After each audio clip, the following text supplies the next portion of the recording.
Hello everybody, welcome to Just Upright. My name is Doc Jean Ruder. I'm a doctor of physical therapy and I'm your foreign educated physical therapist guide to US application.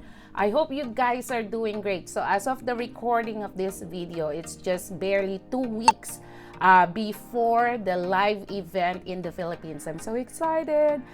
So March 11, 2023 is the live event in Makati City, St. Giles Hotel. Okay, so that's Saturday, March 11. The deadline for registration is in 2 days, February 25, 2023. So that's the deadline. So if you're going to register after the deadline, it's no longer free. It's going to be 5,000 pesos per head. Okay, so make sure that you get your spot. So I will teach Filipino physical therapists the right way, the fast way, the clearer way on how to apply to the US and bust all those disbeliefs, misinformation that other people are telling you on what to do, how to do it, and most of them are not the right way. Okay, so I have like myth busters. Most of my students love it because I shed light to the confusion and give proof against those misinformation or disbelief or misbelief or however you want to call it, the details about how to apply to the US as physical therapy the right way, okay, as physical therapist. So I hope that you already got the spot, okay, for that. If not, the link is down below. You still have some time to register and be sure that you're going to attend because it's a paid venue, okay, paid venue. So we really want to fill all the chairs and tables that are reserved for those who register, okay. So, okay, so what we're going to talk about today is do not let it expire, okay? So I'm going to tell you first a story, a very remarkable story, and then I'm going to apply it to the physical therapy document. Okay, so we are planning, I booked this trip to the Philippines last November 2022. My husband asked me, are you sure that the passport of the kids are still valid? I said, yeah. In the back of my mind, it's just like maybe 3-4 years ago at most. And so one day, maybe 1 month before we leave, he wants to go to AAA to buy some traveling gear. And I was thinking in my mind, why are you going to AAA? There might be more expensive. And there's Amazon. But I did not stop him. I let him go. And then when he came there, a person told him that we closed that store like 5 years ago. And my husband's like, ding, ding, ding, ding, 5 years ago? That's when the pictures of my kids were taken in AAA to be used for their passport. So he called me right away and said, could you really check if the passports of the kids are still valid before we leave? And so I checked. And it expired last November 2022, okay? So this is 1 month before we had to leave for the Philippines, okay? And so I was like, oh my God, my head was like up in the clouds and I've been, scouring the internet trying to figure out what's the fastest way to get the passport, the expedition. Where are we going? Where are we going to apply for expedition of the passport? I called bunch of numbers.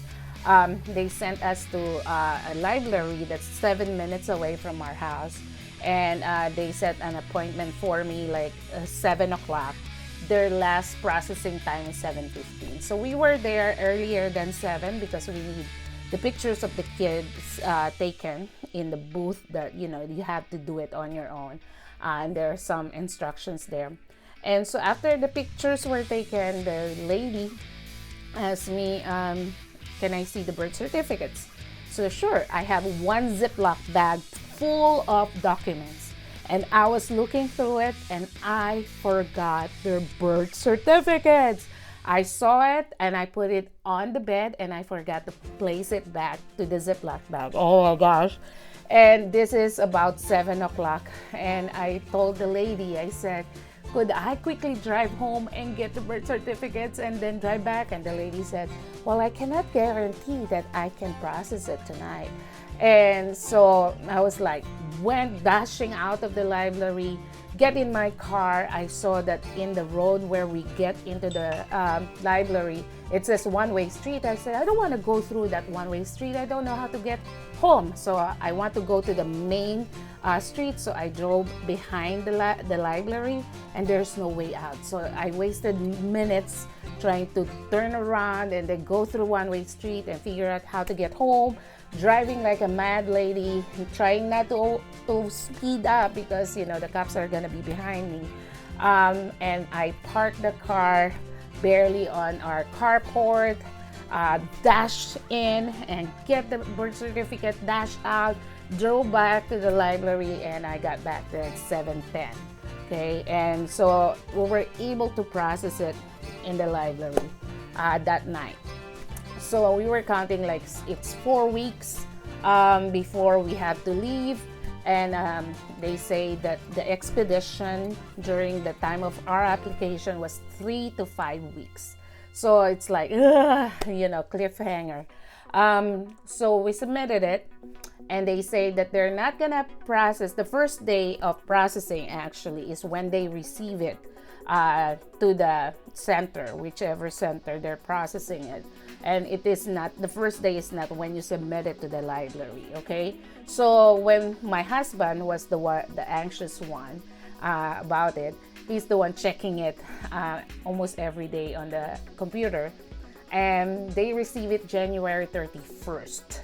So by this time, it's less than 4 weeks before our departure date.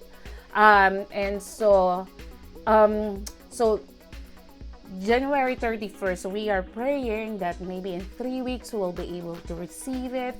And so when we keep on checking, it says that if you have not received the passports 2 weeks before you leave, call this number. And that number, you cannot call it in advance before the 2-week period, okay, before you leave. So the Sunday is the 2-week period, 2 weeks before this coming Sunday is when we're going to leave. So of course my husband cannot call Sunday, so he called early in the morning Monday, 8 o'clock, first thing in the morning. And so and I kind of figured they're gonna send us to Chicago to tell us to go to Chicago and apply personally for it. When I called the number before, they said that even if you call that number 2 weeks before you leave to set an appointment, it is not a guarantee that you're gonna get actually a spot, because they prioritize life and death situation. Okay, so but then my husband was able to get a spot, so we are thankful. And you know, after I learned about that, I tried to reserve the hotel, plan the day that we're going to drive the night before the appointment, so we're not rushing, won't be late in Chicago.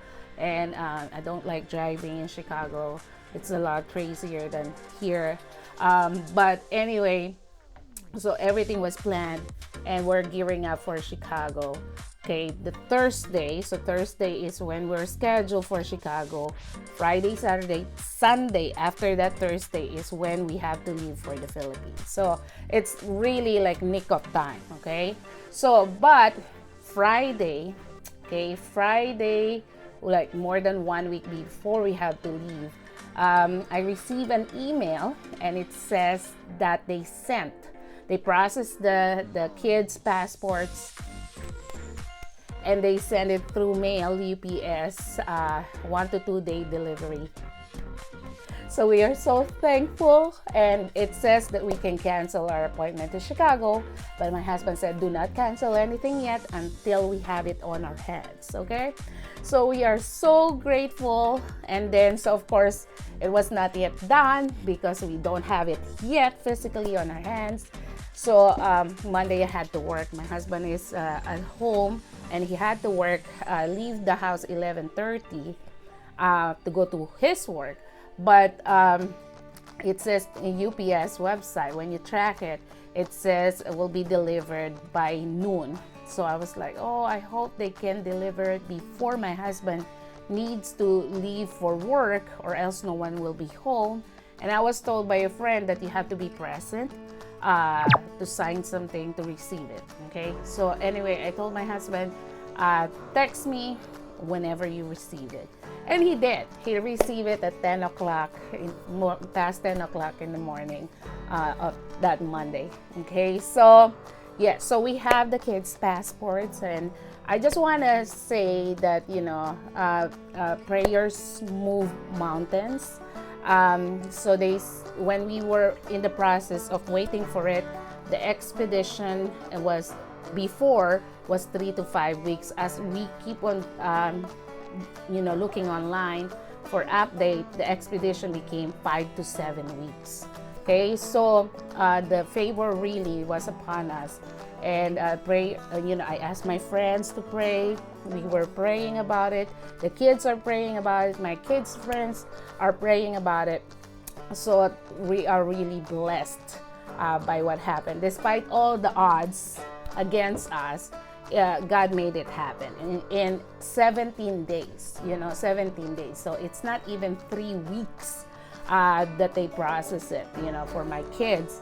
And also, a day or two after we received the passport, I saw a headline.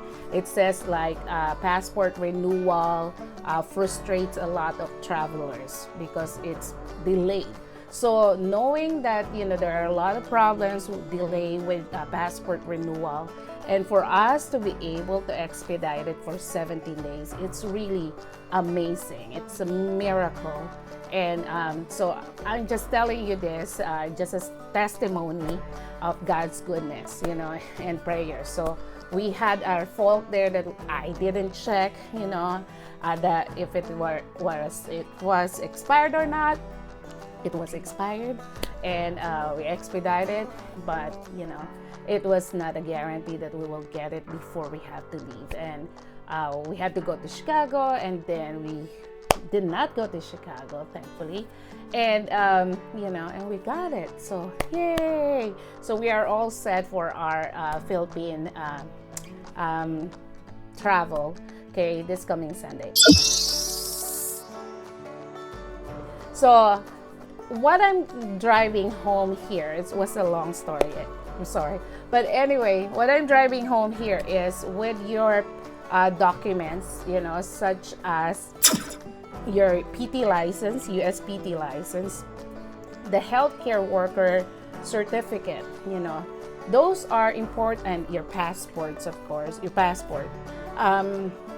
Those are important documents that you should not let expire. Okay, so for example, I have another video that you can watch about visa screen certificate or healthcare worker certificate. With CGFNS, if you let it expire more than 6 months, you're gonna pay higher amount of fee compared to you renew it before it expired, or so after it expired. Within 6 months after it expired, you renew it, you're gonna pay lesser amount. Okay, so and with your license also, if you let it expire, there is a penalty for letting it expire. Okay, and then you have to go get the CEUs depending on the state. Okay, how many units of CEU before you can renew your license. Okay, so do not let your documents, important documents, expire. Be aware of the expiration date. Renew it, okay, maybe 6 months before it expires, so that it's already ready. If, for example, you are an NPTE passer and you have healthcare worker certificate, and then you meet an employer willing to petition you right away, you're all good to go. Your processing will be a lot faster than telling the employer, oh wait, my healthcare worker certificate is expired. Okay, I cannot go yet, I cannot apply yet, so they cannot file any petition for you if you do not have a license. They can file a petition for you if you have a license, but ultimately they will be needing the healthcare worker certificate too, okay, along the process. So it's better for you to have both the NPTE license, the USPT license, and the healthcare worker certificate, and of course your passport to be valid, all of it, so that when the right employer comes for you to be petitioned, you're already ready to go to the US, and they're gonna process the application, of course, and if everything goes well, then you will be able to go here to the US and practice as a physical therapist. Okay, so guys, that's all I have for you right now. I hope that the story inspire you to pray. God can really move mountains when He wants to. Okay, and do the best that you can. I know that it is hard to apply here to the US. It's very expensive. So that's the reason why I'm going to the Philippines to touch base with Filipino physical therapists for you to be educated on how to apply the right way, so you're not wasting your time, you're not wasting your money, and you're not believing the false information around you. Okay, so I wish you all the best, all the success. I hope to see some of you in the Philippines for the live event. Please like this video, share this video, and subscribe if you haven't subscribed yet. I really appreciate it. Until the next video, guys, stay blessed.